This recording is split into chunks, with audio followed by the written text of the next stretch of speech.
जितने भी हमारे मीडिया जगत के हमारे साथी पहुंचे हुए हैं आज के इस प्रेस कॉन्फ्रेंस को कवर करने के लिए, उन सबों को मैं आदिवासी क्रांति सेना की ओर से हार्दिक जोहार और अभिवादन करता हूँ। जैसे कि आप सभी जानते हैं कि आज की ये जो हम लोग प्रेस कॉन्फ्रेंस बुलाए हैं, कुर्मी महतो समाज जो अपने आप को आंदोलनरत है, अपने आप को एसटी सूची में डालने के लिए, तो हम उसके खिलाफ ये प्रेस कॉन्फ्रेंस कर रहे हैं।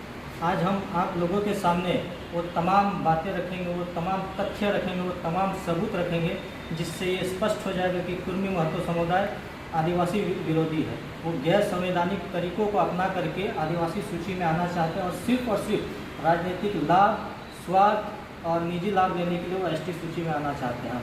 हम वैसे तथ्य भी आप लोगों के सामने रखेंगे, जिससे ये स्पष्ट हो जाएगा कि आज़ादी के पूर्व और आज़ादी के बाद भी वो कभी एसटी के सूची में नहीं थे।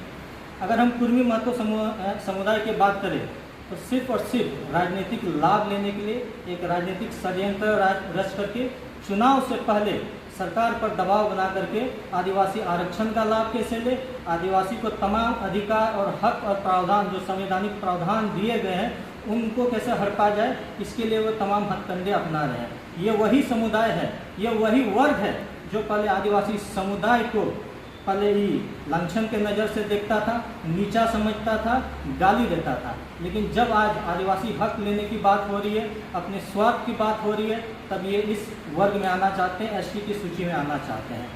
अगर देखा जाए तो हम कुर्मी महतो समुदाय के अगर बारे में हम बात करें तो इनकी ना परम वेशभूषा, ना संस्कृति, ना खान पान, ना रहन सहन, वैसे कोई भी मापदंड पर खरा नहीं उतरते हैं जिससे उन्हें आदिवासी सूची में डाला जा सके।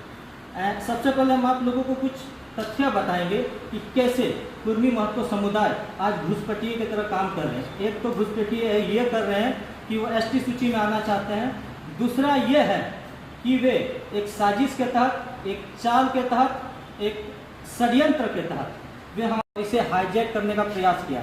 ये सिर्फ एक उदाहरण नहीं है, मैं आपको और एक उदाहरण देता हूँ। कोलांग तरफ की अगर हम बात करें तो चुआड़ विद्रोह, रघुनाथ सिंह जी जो थे उस समय जो उस विद्रोह के जो लीडिंग थे, उन्होंने रघुनाथ सिंह का नाम बदल करके रघुनाथ महतो कर दिया था। तो ऐसे ऐसे चाल और हथकंडे महतो कुर्मी महतो लोग अपना रहे हैं, जिससे मतलब इस चीज़ को हाईजैक किया जा सके। और आप लोगों को और एक चीज़ बताऊँगा कि ये आदिवासी विरोधी और हम लोग समाज के विरोध में काम कैसे कर रहे हैं। आज ये आदिवासी में आना चाहते हैं, लेकिन अगर पूर्व में इनके इतिहास को देखा जाए, खंगाला जाए, तो ये इससे स्पष्ट हो जाए कि ये कैसे आदिवासी विरोधी थे। पेशा कानून जिसको हम लोग कहते हैं कि आदिवासी के हित में आदिवासी को जो शक्तियाँ देते हैं, जो तमाम अधिकार देते हैं, इनके खिलाफ भी ये खड़े हुए थे।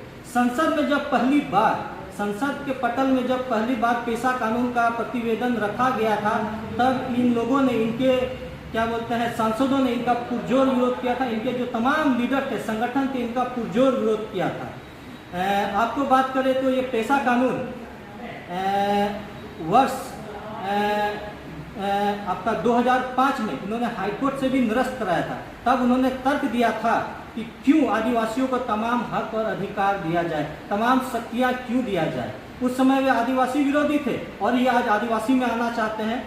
बताइए, ये दोगला रवैया इन लोगों का हम लोग नहीं सहेंगे, इसलिए हम लोग इसका विरोध कर रहे हैं। और एक बात आप लोगों को और एक स्पष्ट करना चाहूँगा कि एक इनके लीडर है जिनका नाम है चंद्र प्रकाश चौधरी। चंद्र प्रकाश चौधरी, इनको करना क्या है, कर क्या रहे, इनको खुद नहीं पता। एक ओबीसी आरक्षण को लेकर के एक याचिका भी इन्होंने दायर किया था कि नगर निकाय चुनाव में इनको आरक्षण दिया जाए। तो हमें ये बात समझ में नहीं आ रही है कि आपको आदिवासी का भी कैटेगरी में आना है, आपको ओबीसी का भी आरक्षण लेना है। तो ये इनका पहले खुद तो पहले स्पष्ट कर ले कि इनको करना क्या है, इनकी नीति क्या है, इनकी सिद्धांत क्या है। एक बात है। और इस प्रेस कॉन्फ्रेंस के माध्यम से यहाँ की जितनी तमाम सरकारें हैं, चाहे वो जेएमएम की सरकार हो, चाहे भाजपा की सरकार हो, हम लोग मांग करेंगे कि ये जो युद्ध शुरू हुआ है कुर्मी महतो समुदाय द्वारा, जो अपने आप को एसटी सूची में डालने के लिए कवायद है, इसको बंद, जल्द से जल्द इसका हल निकाल करके इसको बंद करें। अन्यथा जो मणिपुर में हुआ था वो होने की स्थिति यहाँ भी है, क्योंकि कुर्मी महतो समुदाय अपने आप को रोक नहीं रहे हैं। वे तो अपने आप को डालने के लिए हर प्रयास संभव कोशिश कर रहे हैं, अगर इसका हल नहीं निकाला गया तो आदिवासी समुदाय भी इस झारखंड में 32 जनजाति जो आदिवासी है वो भी इसके खिलाफ उठ खड़े होंगे। तो सरकार की ये जिम्मेदारी बनती है इस युद्ध को, इस लड़ाई को जो अपने आप कस्टडी में डालना चाहते हैं इसको तुरंत से तुरंत बंद किया जाए। अन्यथा अगर मणिपुर जैसा स्थिति यहाँ बंद खड़ी होती है तो इसे रोक पाना बहुत ही मुश्किल है। क्या नाम हुआ आपका? मेरा नाम नितिन है।